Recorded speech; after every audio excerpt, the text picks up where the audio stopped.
8 greatest players to never win an NBA championship.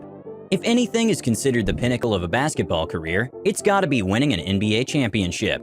Setting aside the time-honored tradition of little boys shooting in the driveway, a ring on the resume of a professional can make all the difference between two cliches: the gritty gamers who do anything to win versus selfish ball hogs. It goes without saying that these comparisons are unfair for this team game. Any championship run requires the perfect storm of savvy front office negotiating, tough coaching, and plain luck. You can do everything in your power to sign the right players and manage egos, but you still need to avoid injuries and make sure your players knock down clutch shots. At the end of the day, every game has losers and winners. The greatest NBA players to never win a championship are the same ones who routinely wound up on the wrong side of history, facing dynasties like the Lakers, Celtics, and Chicago Bulls. Welcome to Latest Hoops, and today we'll be covering 8 of the greatest NBA players to never win a championship. Steve Nash. A two-time MVP, Nash may not have the scoring numbers that other players on this list have, but make no mistake, the Hall of Fame point guard is a certified legend. Nash, Amare Stoudemire, and Sean Marion led the Phoenix Suns to a few Western Conference Finals in the early 2000s, but it never translated to anything more. A veteran, Nash joined the Lakers in 2012 with the hopes of winning his first ring, but to no avail. Tracy McGrady. Injuries ruined his ability later in his career, but a healthy T-Mac was nearly unstoppable. In his final 2 seasons in Orlando, McGrady averaged 30.2 points, 5.5 assists, and 6.3 rebounds per game. T-Mac struggled to get past the first round of the playoffs, but did make one finals appearance with the Spurs in 2013. However, it was well past his prime by then, and McGrady was a non-factor. Patrick Ewing. The New York Knicks selected Patrick Ewing with the first overall pick in the conspiracy-laden 1985 draft. He was supposed to be the savior of the franchise.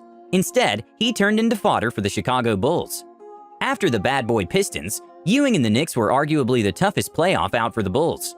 As Pat Riley stalked the sidelines, the Knicks attempted to replicate the Pistons' physical style, with Charles Oakley, Anthony Mason, John Starks, Xavier McDaniel, and Ewing taking direct orders to slow down the game and dole out hard fouls. The Bulls, however, knocked Ewing and his Knicks out of the playoffs in 1989, 1991, 1992, 1993, and 1996. Ewing did get past the Bulls in 1994, with Michael Jordan temporarily on hiatus from the NBA. Sadly, the Knicks fell to Hakeem Olajuwon and the Houston Rockets that season. Although ringless, Ewing averaged 21 points and 10 rebounds per game over his 17-year career. Elgin Baylor. The Minneapolis Lakers drafted Seattle University's Elgin Baylor with the first pick in the 1958 NBA draft.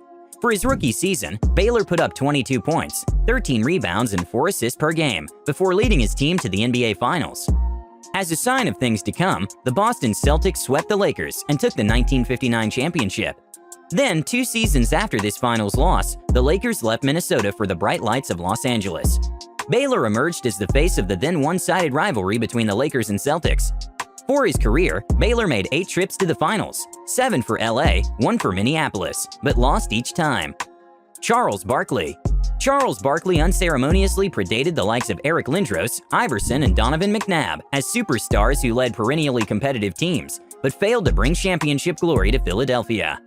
In the city of brotherly love, Barkley averaged 23 points, 12 rebounds, and 4 assists per game, while making 6 trips to the playoffs in 8 years. The Philadelphia 76ers, however, never had enough to get past the Boston Celtics and a budding Bulls dynasty. In 1992, the 76ers dealt the round mound of rebound to the Phoenix Suns in exchange for spare parts, aka Tim Perry, Andrew Lang, and Jeff Hornacek. During his first year in Phoenix, a rejuvenated Barkley racked up 26 points, 12 rebounds, and 5 assists per game, while claiming MVP honors. That postseason, Sir Charles upped his per-game averages to 27 points, 14 rebounds, and 4 assists, before facing off against Jordan in the NBA Finals. His airness in the Bulls dispatched the Suns in 6 games. For the series, Jordan went off for 41 points, 9 rebounds, and 6 assists per game, as if he had a point to prove in schooling the reigning MVP. By 1996, Barkley left Phoenix for Houston and teamed up with Clyde Drexler and Hakeem Olajuwon, who both won championships during Jordan's first retirement.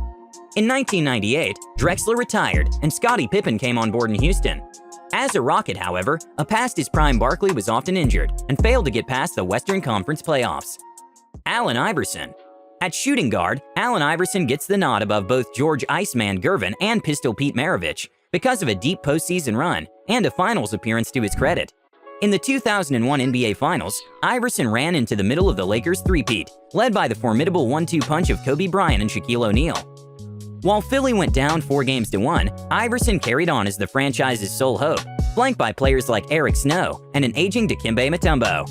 In any event, AI torched the Lakers for 36 points per game through this championship series. Arguably the toughest man to play the game of basketball, Iverson stood just 6 feet tall and weighed in at a mere 165 pounds. But that didn't stop his fearless drive to the hoop. AI never shied away from the contact and physical play of much larger forwards and centers. For his career, Iverson averaged 27 points per game after leading the league in scoring through 4 separate seasons. Without a championship to his name, however, Iverson is often dismissed as a me-first man who famously refused to attend or even talk about practice.